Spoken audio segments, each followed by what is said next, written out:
സുഹൃത്തുക്കളെ, ഭീഷണികൾ ഇങ്ങനെ വന്നുകൊണ്ടിരിക്കുക. എത്രങ്ങാനും മെസ്സേജാണ് വരുന്നതെന്ന് അറിയാം.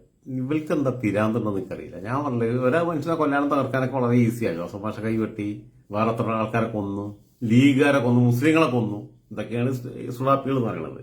ഇസ്ലാമിക തീവ്രവാദികൾക്ക് ഇവർക്ക് മതവും മറ്റൊന്നുമില്ല. ഈ സാധനം പിന്നെ ലൈംഗികാവയം മാത്രമേ ഉള്ളൂ. അത് വെച്ചിട്ടുള്ള ചിന്ത മാത്രമേ ഉള്ളൂ. അതിപ്പോൾ ഇവർക്ക് ആരെ കിട്ടിയാലും കൊല്ലും. ആയിഷാനെ കിട്ടിയാലും പിന്നെ ഇപ്പൊ ആയിഷാനെ ഇപ്പൊ ജീവിച്ചിട്ടുണ്ടെങ്കിൽ ഈ SDP കൈ കിട്ടിക്കഴിഞ്ഞാൽ അവർ റേപ്പ് ചെയ്യും, അടുപ്പിച്ചത്തെ കൊണ്ടേ വെക്കും. ഇതൊക്കെയാണ് സ്ഥിതി. പക്ഷേ ഞാൻ പറഞ്ഞതാണ്, കഴിഞ്ഞ ദിവസം ഞാൻ അടങ്ങി ഒതുങ്ങിയിരിക്കാൻ തീരുമാനിച്ചാൽ ഞാൻ പറഞ്ഞു, ദയവ് ഇത് ദ്രോഹിക്കാൻ വരരുത്, നിങ്ങളുടെ വൃത്തികെട്ട മതബോധം കൊണ്ട് എൻ്റെ അടുത്തേക്ക് വരരുത് എന്നുള്ളത് ഞാൻ പറഞ്ഞു. അത് ഏത് മതബോധയാണെങ്കിലും ഞാനതാ പറഞ്ഞത്. എന്നെ തെറി വിളിക്കുന്നവരുടെ മതബോധത്തെ നോവിക്കുന്ന രീതിയിൽ തിരിച്ചു നന്നായിട്ട് നോവിക്കുക എന്നുള്ളതാണ് എൻ്റെ ഉദ്ദേശം. എൻ്റെ മരിച്ചുപോയ അച്ഛനോ അമ്മയ്ക്കെതിരെ പറയാം, നിങ്ങൾക്ക് എൻ്റെ അച്ഛനോ അമ്മയ്ക്കെതിരെ പറയാൻ നിങ്ങൾക്ക് അവകാശമുണ്ട്. എൻ്റെ അച്ഛനോ എൻ്റെ പപ്പയോ അമ്മയോ ആരെങ്കിലും പറ്റിച്ചിട്ടുണ്ടെങ്കിൽ, ആരെങ്കിലും ദ്രോഹിച്ചിട്ടുണ്ടെങ്കിൽ, ആരെങ്കിലും വഞ്ചിച്ചിട്ടുണ്ടെങ്കിൽ, ആരെങ്കിലും പൈസ അടിച്ചു മാറ്റിയിട്ടുണ്ടെങ്കിൽ, ആരോടെങ്കിലും നീതിബോധം ഇല്ലാതെ പെരുമാറിയിട്ടുണ്ടെങ്കിൽ പറയണം. ഇപ്പൊ രാഹുൽ ഗാന്ധിയുടെ അച്ഛൻ പിന്നെ രാജീവ് ഗാന്ധി മരിച്ചു പോയി നിന്നിട്ട് 30 കേസ് നമ്മൾ പറയാതെ പോവാം. അല്ലെങ്കിൽ പിന്നെ രാഹുൽ ഗാന്ധിയുടെ മുത്തശ്ശി ഇന്ദിരാഗാന്ധി മരിച്ചു പോയി നിന്നിട്ട് നമ്മൾ ഈ ബിന്ദ്രന്മാരായിട്ടുള്ള ബന്ധം, സാമനേഷായിട്ടുള്ള വിശുദ്ധ ബന്ധം, പിന്നെ അവരുടെ സെക്രട്ടറി ആയിരുന്ന മലയാളിയായിട്ടുള്ള വിശുദ്ധ ബന്ധവും കാര്യങ്ങളും ആ കുടുംബജീവിതവും തകർത്ത കാര്യങ്ങളും നമ്മൾ പറയാതിരിക്കും. പേഴ്സണൽ കാര്യമൊന്നും അല്ലാതെ രാജ്യത്തെ സംബന്ധിച്ചിടത്തോളം അഭിമാനത്തിന്റെ പ്രശ്നമായിട്ടുള്ള വിഷയങ്ങളാണ്. അവരെ ആത്മാർത്ഥമായിട്ട് സ്നേഹിച്ച മനുഷ്യൻ വഞ്ചിച്ചതിന്റെ കഥകളാണ്.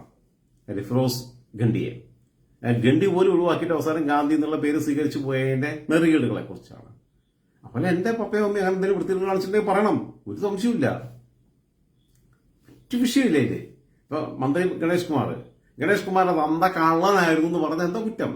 അയാൾ കള്ളനായിരുന്നു, അയാൾ അഴിമതി നടത്തി കള്ളത്തരം കാണിച്ചു, അതിന്റെ പേരിൽ ജയിലിൽ കിടന്ന ആളാണ് ബാലകൃഷ്ണപിള്ള, അങ്ങനെ പറയാം. അതല്ലാതെ വെറുതെ നന്ദിക്ക് തളിക്കാൻ ആവശ്യമായിട്ട് വിളിക്കുന്നത്. അത് വിളിച്ചു കഴിഞ്ഞാൽ വിളിക്കണോന്റെ മാതം നോക്കി ഓന് തിരിച്ചു ഓന്റെ ബാപ്പാനെ ഉമ്മാനെയോ അല്ലെങ്കിൽ അച്ഛനെ അമ്മേനെ അല്ലെങ്കിൽ പപ്പേനെ വന്നതിനെയും പറഞ്ഞു കഴിഞ്ഞാലൊന്നും അവന് നോവില്ല. ഓന് അവതർച്ചയ്ക്ക് വരുത്താമെന്നുണ്ടെങ്കിൽ ഓന്റെ ഏറ്റവും ഇഷ്ടപ്പെട്ട മതത്തിന്റെ ആളാരാണ് അയാളെ പിടിച്ചിട്ട് ഞാൻ നല്ലോണം തിരിച്ചു പറയും, ഒരു സംശയമില്ല. നാളെ ഇങ്ങനെ പറഞ്ഞുകൊണ്ടിരിക്കുമ്പോൾ പടഞ്ഞു കൊണ്ടുവച്ചാൽ ഒരു സംശയമില്ല, അതിന് വിട്ടുവീഴ്ചയില്ല, ഒരു വിഷയമില്ല. അപ്പോഴേ ഓൻ്റെ അവതർച്ചയ്ക്ക് വരുത്താവുള്ളൂ. നല്ലോണം നോക്കണം. അത് ഹിന്ദു ആയാലും ക്രിസ്ത്യാനി ആയാലും മുസ്ലിം ആയാലും ഒരു കരുണയും പ്രതീക്ഷിക്കണ്ട. പക്ഷെ നിർഭാഗ്യവശാൽ എന്താ വെച്ചാൽ രാജ്യത്തെ ഭൂരിപക്ഷം വരുന്ന ഹിന്ദുക്കളാരും എന്നെ തെറി വിളിക്കുന്നില്ല. അവർക്കെതിരെ അദ്ദേഹം പോസിറ്റല്ല, അതാണ് പ്രശ്നം. അതുകൊണ്ട് എനിക്ക് തിരിച്ചു അവർക്കെതിരെ അവരുടെ ദൈവത്തെ വല്ലാതെ പറയാനുള്ള അവസരം കിട്ടുന്നില്ല. പള്ളിയിൽ പോകാത്ത, കുമ്പസരിക്കാത്ത, കുർബാന കൊള്ളാത്ത ഇന്ന ക്രിസ്ത്യാനികളാരും വല്ലാതെ തെറി വിളിക്കുന്നില്ല. പിന്നെ വരുന്ന പ്രൊഫൈലുകൾ എടുത്ത് നോക്കുമ്പോൾ അതൊക്കെ ഫേക്കാ. അപ്പൊ പിന്നെ അത് ഏതാ ടീം എന്നുള്ളത് നമുക്ക് മനസ്സിലാവുമല്ലോ. സുഡാപ്പികളും ജമാഅത്തായിരുന്നൊരു മോശമൊന്നുമല്ലോ. അപ്പൊ ഈ ക്രിസ്ത്യാനികൾ പള്ളി പോണില്ല. അതുമല്ല, ബിഷപ്പുമാരെയൊക്കെ അത്യാവശ്യം വിമർശിക്കുകയും ചെയ്യുന്ന, നന്നായി വിമർശിക്കുകയും അഭയ കേസിൽ ഉൾപ്പെടെ ഏറ്റവും സ്ട്രോങ് ആയിട്ടുള്ള പോസ്റ്റുകൾ ചെയ്യും. ജസ്റ്റിസ് സിറിയ ജോസഫിനെതിരെ 1 മില്യൺ ഓടിയ ഒരു സ്റ്റോറി ചെയ്യും 1 വർഷം മുമ്പ്. നിങ്ങൾക്ക് അതിന്റെ വിശദാംശങ്ങൾ അറിയണമെങ്കിൽ ആ കേസ് ഏറ്റവും കൂടുതൽ നടത്തിയിട്ടുള്ള, അഭയ കേസ് നടത്തിയിട്ടുള്ള ജോമൻ പുരക്കലിനോട് ചോദിച്ചാൽ മതി. സിറിയക് ജോസഫിനെതിരെ ഏറ്റവും സ്ട്രോങ് ആയിട്ട് നിലപാടെടുത്തിട്ടുള്ള മുൻ മന്ത്രി KT ജലീൽ സാഹിബിനോട് ചോദിച്ചാൽ മതി. അവർക്കറിയാം രാജൻ ജോസഫ് എന്താ നിലപാടെടുത്തെന്നുള്ളത്. വ്യക്തിപരമായിട്ട് അവർക്ക് ബുദ്ധിയുള്ളതാണ്. അപ്പൊ അതിലൊക്കെ അവരായിട്ട് ഞാൻ പേഴ്സണൽ ബന്ധമൊന്നുമില്ല, പക്ഷെ അവർക്ക് പേഴ്സണലായിട്ട് ബോധ്യം ഉണ്ടെന്നുള്ളത് മറ്റു പലരും പറഞ്ഞ് ഞാൻ അറിഞ്ഞിട്ടുണ്ട്. എനിക്ക് നന്നായിട്ട് അറിയാം ആ വിഷയങ്ങളൊക്കെ. അതുകൊണ്ട് ഒരു അച്ചായമാരും ചീത്ത വിളിക്കാൻ വന്നിട്ടില്ല, എന്റെ അച്ഛനും അമ്മയ്ക്കും പറയാൻ വന്നിട്ടില്ല, തെറി വിളിക്കാൻ വന്നിട്ടില്ല. വിളിച്ചാൽ ഞാൻ അപ്പൊ പറയും. ഞാൻ ഹിന്ദുക്കൾ വിളിച്ചാൽ അപ്പ ശ്രീരാമനെയും ഗണപതിനെയും ഹനുമാനെയും ശ്രീകൃഷ്ണനെയും ഒക്കെ ഞാൻ അപ്പയ്ക്ക് പറയാനുള്ളതൊക്കെ പറയും. ക്രിസ്ത്യാനികൾ ചീത്ത വിളിച്ചു കഴിഞ്ഞാൽ അപ്പ ഞാൻ കന്യാമറിയത്തിനെയും ജോസഫിനെയും യേശുക്രിസ്തുവിനെയും മറ്റൊരു മറിച്ചവരും എല്ലാം ഞാൻ അപ്പം പറയും. എല്ലാ പുണ്യാളന്മാരെയും പറയും. അവരാരും ഇതിന് വന്നിട്ടില്ല. അതിനർത്ഥം ക്രിയേറ്റീവായിട്ടുള്ള ക്രിറ്റിസിസമാണ് എൻ്റെ ഭാഗത്തുനിന്ന് ഉണ്ടായെന്നുള്ളതാണ്. പക്ഷേ രാജ്യത്തെ ഏറ്റവും ന്യൂനപക്ഷമായിട്ടുള്ള, രാജ്യത്തെ ന്യൂനപക്ഷമാണ്, ന്യൂനപക്ഷം എന്ന് ഞാൻ പറയില്ല, ന്യൂനപക്ഷമായിട്ടുള്ള, അപ്പൊ ഇവിടെ ഭൂരിപക്ഷം കിട്ടിയ എന്താ സ്ഥിതി? ന്യൂനപക്ഷമായിട്ടുള്ള, ഭൂരിപക്ഷമുള്ള ഹിന്ദുക്കളിന്റെ തെറി വിളിക്കുന്നില്ല, അവർക്കെതിരെ പലതും പറഞ്ഞിട്ടും ന്യൂനപക്ഷമായിട്ടുള്ള മുസ്ലിങ്ങൾ ആണ് എന്നെ തെറി വിളിക്കുന്നവരിൽ ഏറ്റവും കൂടുതൽ എന്നുള്ളത് എന്റെ കുറ്റല്ലാന്നേ, എന്റെ കുറ്റല്ല. ഹിന്ദുക്കൾ എന്നെ തെറി വിളിക്കാതെ ഇരിക്കുന്നത് എന്റെ കുറ്റാണോ? ക്രിസ്ത്യാനികൾ എന്നെ തെറി വിളിക്കാതിരിക്കുന്നത് എന്റെ കുറ്റാണോ? തെറി വിളിച്ചാൽ ഓൽക്കെതിരെയും പറയും. എന്റെ തെറി വിളിക്കുന്നതിൽ ഭൂരിപക്ഷം മുസ്ലിങ്ങളായത് എന്റെ കുറ്റല്ല. അങ്ങനെ മുസ്ലിങ്ങളാകുമ്പോൾ ആ സമുദായത്തിലെത്തി ഓരോ എവിടെന്നാ പഠിച്ചതെന്ന്, ഏത് കിതാബെന്നാ പഠിച്ചതെന്നൊക്കെയുള്ളത് ഞാൻ ചോദിക്കും. ഏത് മതപാഠശാലയിൽ നിന്നാ പഠിച്ചതെന്നുള്ളത് ചോദിക്കും. കീറി മുറിച്ചല്ല വർത്താനം പറയും. അത് യാതൊരു സംശയമില്ല. നിർദാക്ഷിണ്യം സംസാരിക്കാൻ തന്നെ തീരുമാനിച്ചിട്ടില്ല. എന്നോട് ഇങ്ങോട്ട് കാണിക്കാത്ത കാരണം തിരിച്ചു കാണിക്കേണ്ട ആവശ്യമൊന്നുമില്ല. ഒരു പട്ടിയിലൂടെ പോലും ഒരു ബിസ്ക്കറ്റ് ഇട്ട് കൊടുത്താൽ പട്ടിന്ന് വാലാട്ടം. എനിക്ക് ബിസ്ക്കറ്റ് ഒന്നും ഇട്ടരണ്ട. ഇന്നെങ്ങോട്ട് വെറുതെ കല്ലെറിയാതെ തന്നാൽ മതി. കല്ലെറിഞ്ഞ് കഴിഞ്ഞാൽ ഏത് പട്ടിന്ന് തിരിഞ്ഞ് കുറയ്ക്കും. പട്ടിയിട്ടിനെ കണ്ടാൽ മതി. നിങ്ങൾ കൂടുതൽപ്പെട്ട ഒരാളായിട്ട് കണ്ട ആവശ്യമില്ല. മനസ്സിലായില്ലേ? അപ്പം ചൊറിയാൻ വരണ്ട. അത് ഞാൻ വീണ്ടും പറയണം. കൂട്ടിയാൽ കൂടില്ലാന്നേ. നിങ്ങൾക്ക് കൊല്ലാനേ പറ്റുള്ളൂ, തോപ്പിക്കാൻ കഴിയില്ല. ഇവിടുത്തെ ഏത് ഈ ജിഹാദികൾ വിചാരിച്ചാലും നിങ്ങൾക്ക് തോപ്പിക്കാൻ കഴിയില്ല. നിങ്ങളെ കൊണ്ട് കൊല്ലാനേ പറ്റുള്ളൂ. അങ്ങനെ ഒന്നല്ലേ പരിചയമുള്ളൂ. നിങ്ങൾക്ക് സ്നേഹിച്ചിട്ട് മനുഷ്യനെ പരിചയം. പിന്നെ സമാധാനത്തിന്റെ മതം, കോപ്പിലെ മതം, മറ്റേടത്തെ മതം കൊണ്ട് വരരുത് എന്നുള്ളത് കൃത്യമായിട്ട് പറയാം. അല്ലെങ്കിൽ നിങ്ങളെയൊക്കെ നിലക്കെടുത്താൽ ഇവിടുത്തെ യഥാർത്ഥ മതവിശ്വാസികൾക്ക് കഴിയണം. അത് കഴിയുന്നില്ലല്ലോ. ബാക്കിയുള്ള മതങ്ങളിലൊക്കെ കഴിയുന്നുണ്ടല്ലോ. ചൊറിഞ്ഞു വരിക. ഇന്നിപ്പോ രാത്രി കിടന്നുറങ്ങാൻ നേരത്ത് പിന്നെയും ഫോൺ ചെയ്ത് സ്വീപ്പാക്കുക മനുഷ്യനെ. എന്താ എഴുതി നിങ്ങൾ? ഞാൻ ഒന്നും ഉണ്ടാക്കുന്നോ? ഞാൻ പേടിച്ചു പോയിന്നോ? അതിൻ്റെയൊക്കെ വീഴ്ച കിട്ടാണ്ട് തേങ്ങണങ്ങായി എല്ലാ സുഡാപ്പികളോടും എല്ലാ ജമാഅത്തുകാരോടും കൂടി തന്നെ പറയണത്. അതിൻ്റെയൊക്കെ മൂത്താപ്പ ഇളാപ്പൊക്കെ ആയിട്ടുള്ള റൌഫും അബൂബക്കറും കോയൊക്കെ കൂടെ അവിടെ പോയി കിടക്കല്ലേ തിഹാർ ജയിലില്ലേ? ആ നായ്ക്കൾ അവിടെ കിടന്ന് പുളുത്തു ചാവും. മധുരി പോയ മാതിരി തന്നെ. മധുരിനെ ആരെ പിടിച്ചു കൊടുത്തത്? BJPയുടെ പറഞ്ഞ കാലത്താ? അല്ലല്ലോ. നിങ്ങൾ സംഘപരിവാറാണ് ഇവിടെ നശിപ്പിക്കണ അറിയണ്ടല്ലോ. കോൺഗ്രസ് രാജ്യം ഭരിക്കുന്ന സമയത്താണ് കൊണ്ടേത്. CPM കേരളം ഭരിക്കുന്ന സമയത്താണ് കൊണ്ടേത്. CPM കേരളം ഭരിക്കുമ്പോഴാണ് കൊണ്ടേത്. ആദ്യം മധുരിനെ കൊണ്ടേത് നായനാർ മുഖ്യമന്ത്രിയും ആയിട്ടും ആഭ്യന്തര വകുപ്പും കൈകാര്യം ചെയ്യുന്ന സമയത്താണ് ആദ്യം കോയമ്പത്തൂർക്ക് പിടിച്ചുകൊണ്ടുപോകുന്നത്. കേരള പോലീസ് പിടിച്ചുകൊണ്ടേ കൊടുക്കുകയായിട്ട് ഹാൻഡ് ഓവർ ചെയ്തു. മുമ്പ് വല്ല അവിടെ കിടന്നു. ഈ ചങ്ങായി മര്യാദ പഠിക്കുന്നതല്ലേ. കേസിലോൺ രക്ഷപ്പെട്ടു. കോയമ്പത്തൂർ സ്ഫോടന കേസിൽ കുറെ പാവങ്ങൾ ചേർത്തെങ്കിലും രക്ഷപ്പെട്ടു.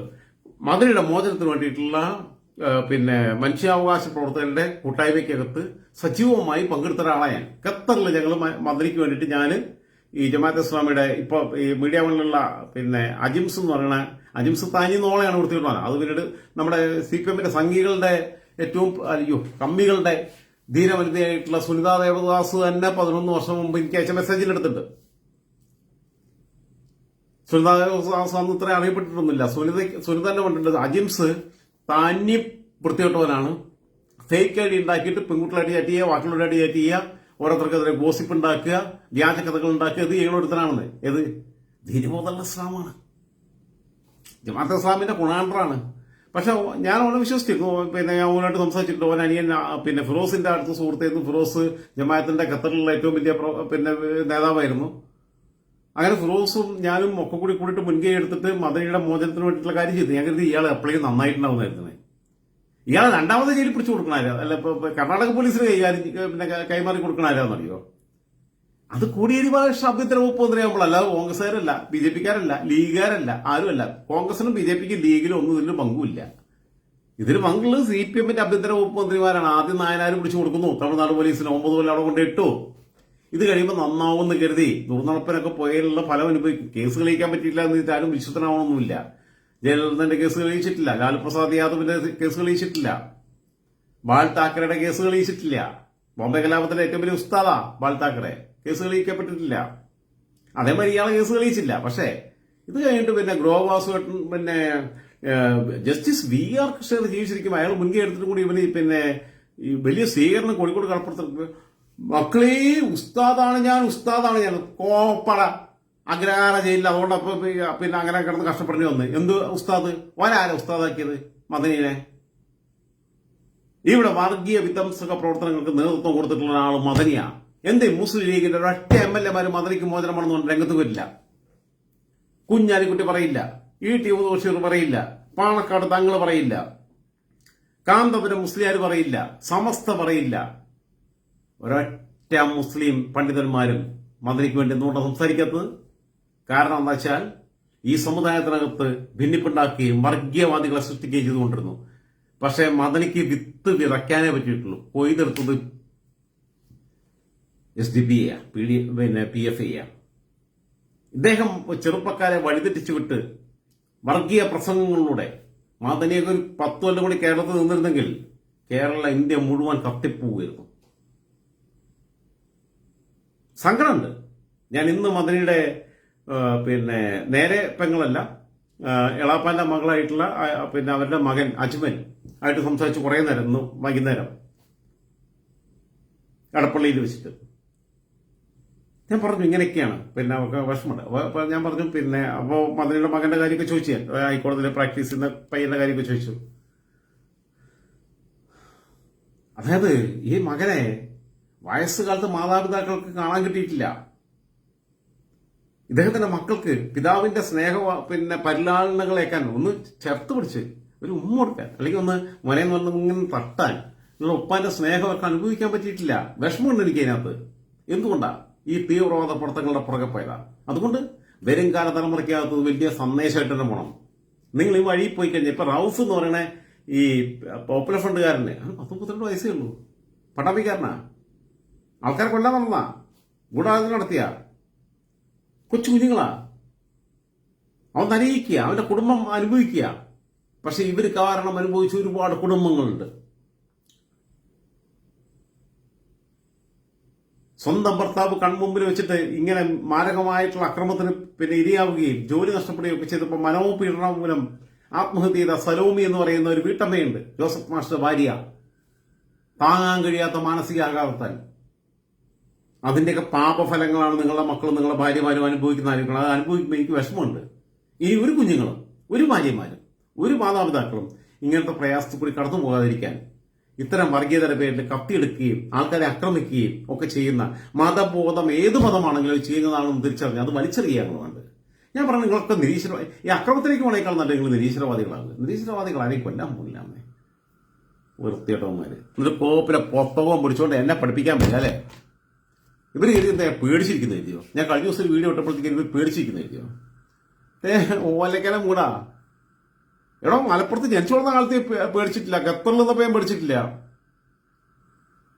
പിന്നെ ഇപ്പൊ എന്നെ പേടിപ്പിക്കാൻ നിൽക്കുന്നത്, 46 വയസ്സിൽ എന്നെ പേടിപ്പിക്കാൻ നിൽക്കുന്നത്. ബാബു ടി കുട്ടി, അതൊക്കെ ഫേക്ക് ആണോ എന്ന് എനിക്കറിയില്ല. എന്തൊരു വർഗീയതയാണ് ഇഷ്ടം നീ പറയുന്നത്? എന്ത് വർഗീയത ഞാൻ പറഞ്ഞത്? വർഗീയവാദികൾക്ക് കൊടുക്കേണ്ട മറുപടി അല്ലേ കൊടുത്തേ ചേട്ടാ? നിങ്ങൾ ഫേക്ക് അടിയായിരിക്കും, നിങ്ങൾ വല്ല ഇതിന്റെ ആണോ എന്ന് എനിക്കറിയില്ല. ആരാണെങ്കിലും ഏത് കോപ്പാണെങ്കിലും എനിക്ക് ഒരു ചുക്കുമില്ല. കണ്ട മാതിരി കൂട്ടിക്കോ എന്ന് തന്നെയാണ് ഈ പൊട്ടന്മാരോട്, മറ്റടുത്ത പൊട്ടന്മാരോട്. മതം മാത്രം തലയ്ക്കകത്ത് കലക്കി കുടിക്കുകയും ആ മതത്തിന്റെ പേരിൽ ചിന്തിക്കുമ്പോൾ മുഴുവൻ ലിംഗം കൊണ്ട് ചിന്തിക്കുകയും ചെയ്യുന്നവര്. കാരണം ഈ മതവും ലിംഗവും തമ്മിൽ ബന്ധിപ്പിച്ചിട്ടാണ് ഇവരുടെ ആത്മീയത പറഞ്ഞു നിൽക്കുന്നത്. അല്ലാത്ത കുറെ വിശ്വാസികളുണ്ടെന്നേ ഈ മതത്തിനകത്ത്. അതുകൊണ്ടാണ് നമ്മൾ ഈ മതത്തെ പരിപൂർണമായി തള്ളി പറയാത്തത്. നന്മകൾ ചെയ്യുന്ന ഒക്കെ ഉള്ള ആൾക്കാർ എല്ലാ മതത്തിനകത്തും ഉണ്ട്. നിരീശ്വരവാദികൾ ചെയ്യുന്നില്ലേ? മതത്തിന്റെ പേരില്ല, ദൈവത്തിൻ്റെ കാര്യം കിട്ടുന്ന എഴുതിട്ട, സ്വർഗം കിട്ടുന്ന എഴുതിട്ട നിരീശ്വരവാദികളെയാണ്. എനിക്ക് നിരീശ്വരവാദികളുടെ സുഹൃത്തുക്കളുണ്ട്. ഞാൻ നിരീശ്വരവാദിയല്ല, ദൈവവിശ്വാസിയാണ്. പള്ളി പോകാറില്ല, കുമ്പസരിക്കാറില്ല, കുർബാന കൊള്ളാറില്ല എന്നൊക്കെ ഉള്ളൂ. മാർത്തോമ യുവജന സഖ്യത്താണ് മാർത്തോമ സഭയ്ക്കകത്തുള്ള സംഘടനയ്ക്കകത്ത് പള്ളി പോകാത്ത കാലത്ത് മത്സരിച്ച് ജയിച്ചാളാണ്. അവസാനം എന്റെ എതിർ സ്ഥാനാർത്ഥികൾ മുഴുവൻ നോമിനേഷൻ പിൻവലിച്ചു. അവസാനം അവർക്ക് വെച്ച ഡിമാൻഡ് എന്ന് വെച്ചാൽ ട്രഷറർ സ്ഥാനത്തേക്ക് അവർ പറഞ്ഞ സ്ഥാനാർത്ഥിയെ, നിലവിലുള്ള ട്രഷറർ, എനിക്കെതിരെ അവൻ നോമിനേഷൻ കൊടുത്താ ഞാൻ അപ്ലൈ പറഞ്ഞു, നീ ട്രഷറായിട്ട് തുടർന്നോ, ഞാനിവിടെ സെക്രട്ടറിയെ മത്സരിക്കാൻ തീരുമാനിച്ചു എന്നുള്ളത് പറഞ്ഞാ ശവമില്ല. അവനന്ന് പള്ളിരച്ചനാവാൻ വേണ്ടിയിട്ട് ബീഡി കൊടുക്കാൻ വേണ്ടി നിൽക്കുക. ഞാൻ പറഞ്ഞു അവരോടും അവരുടെ ടീമിനോട് മുഴുവൻ പറഞ്ഞു, മുൻ പഞ്ചായത്ത് സെക്രട്ടറി എല്ലാവരും കൂടെ നിൽക്കുമ്പോൾ പിൻവലിഞ്ഞോ, നീ പിൻവലിക്കും, നീ എനിക്കെതിരെ നോമിനേഷൻ കൊടുത്തു കഴിഞ്ഞാൽ നീ പോകത്തില്ല, അല്ലെങ്കിൽ നീ വേണമെങ്കിൽ ട്രഷർ ആയിക്കോ, ഞങ്ങൾ ഇവിടെ കോംപ്രമൈസ് ചെയ്യാം. ഇല്ല, ഞാൻ നിലവിലെ ട്രഷർ അല്ലേ, അപ്പോൾ ഞാൻ സെക്രട്ടറി ആവാം, രാജൻ ട്രഷർ ആവട്ടെ എന്നു. പിന്നെ ഓക്കെ, ഞാൻ വേറെ ആളെ ട്രഷർ സ്ഥാനത്തേക്ക്, ഞാൻ മലപ്പുറത്തുകാരനാണെങ്കിൽ 7 ജില്ലയുടെ ഭദ്രാസന, താമരശ്ശേരി പള്ളിയിലുള്ള ഒരു ജോയശാൻ എന്ന് പറയും, പുള്ളി ഇൻകം ടാക്സ് ഡിപ്പാർട്ട്മെന്റിൽ വർക്ക് ചെയ്യുന്ന ആളാണ്, താമരശ്ശേരി പള്ളിയിലുള്ള. പുള്ളിയെ പിടിച്ചിട്ട് ഞാൻ ട്രഷർ സ്ഥാനത്തേക്ക് നിർത്തി. എനിക്കെതിരെ നോമിനേഷൻ കൊടുത്തവരെല്ലാം പിൻവലിച്ചു അവസാനം. കാരണം എന്തായാലും നോക്കുന്ന ഉറപ്പായി. അതിനെന്നിട്ട് ഇവര് പുള്ളിക്കെതിരെ മത്സരിക്കാൻ തീരുമാനിച്ചു. 114 വോട്ടിന് ഇദ്ദേഹം ജയിക്കുകയും ഇവർക്ക് കേവലം 17 വോട്ടായിട്ടേ. അപ്പൊ നമുക്കിതൊക്കെ ഇലക്ഷൻ സ്ട്രാറ്റജി അറിയാം, ബാക്കിയുള്ള കാര്യങ്ങൾ അറിയാം, ഒക്കെ അറിയാമേ. നമ്മൾ ഈ പള്ളിക്കകത്ത് പോവുകയും ഇതിനകത്ത് നിൽക്കുകയൊന്നും ചെയ്തിട്ടൊന്നുമല്ല. ദൈവവിശ്വാസം എന്ന് പറയുന്നത് അതൊരു ആത്മീയതയുടെ വേറെ തലമാണ്. ഒരു മനുഷ്യനെ ചതിക്കാൻ പോയിട്ടില്ല, ഒരു മനുഷ്യനെ വഞ്ചിച്ചിട്ടില്ല, ഒരാളുടെ 5 പൈസ അനധികൃതമായിട്ട് കയ്യിലില്ല, ഒരാളുടെ ഭൂമി കയ്യേറ്റം ചെയ്തിട്ടില്ല, ഒരാളെയും ആവശ്യമില്ലാതെ ശാരീരികമായിട്ട് ഉപദ്രവിച്ചിട്ടില്ല. മാത്രമല്ല ജാതിയും മതവും ഒന്നും നോക്കാതെ കയ്യിൽ പൈസ ഉണ്ടാകുമ്പോൾ 10 രൂപ ഉണ്ടാകുമ്പോൾ അതിൽ നിന്ന് ഒരു 20% 20% മാറ്റിവെച്ച് സ്വന്തമായിട്ട് വീടും സ്ഥലമൊന്നും ഇല്ലാത്ത കാലത്ത് പത്രത്തിൽ കാണുന്ന പരസ്യം കണ്ടിട്ട് അതിനനുസരിച്ച് പൈസ അയക്കാൻ വേണ്ടി എന്റെ പെങ്ങളെയുമേ അന്ന് എന്റെ കൂടെ ഉണ്ടായിരുന്ന ഭാര്യയൊക്കെ ഏൽപ്പിക്കുകയും അവർ കൃത്യമായിട്ട് അയക്കുകയും ചെയ്തിരുന്ന ഞാൻ ആവശ്യപ്പെടാതെ തന്നെ അവരതിന്റെ ഫോട്ടോ എടുത്തിട്ട് എനിക്ക് അയച്ചു തന്നിട്ടില്ല.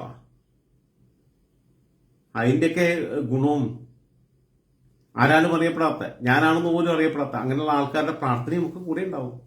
പിന്നെ എന്റെ പപ്പയുടെയും മമ്മിയും അവർ ജീവിതത്തിൽ ഒരാളെ ദ്രോഹിക്കാൻ പറ്റില്ല. അവരെയാണ് നിങ്ങൾ തെറി വിളിക്കുന്നത്. തെറി വിളിച്ചാൽ നിനക്കൊക്കെ നോക്കാൻ വേണ്ടി നീയൊക്കെ പ്രാർത്ഥിക്കുന്ന ദൈവം ഏതാണോ അത് ഏത് നാറിയാണെങ്കിലും അവനെ ഞാൻ തിരിച്ചു വലിച്ചു കയറൂടെ. അപ്പോൾ ഓന്റെ 9ാം ക്ലാസ് 6ാം വയസ്സിലെ കല്യാണമോ 9ാം വയസ്സിലെ പീഡനമോ ഒക്കെ ഞാൻ വലിച്ചിടും. ഒരു സംശയമില്ല.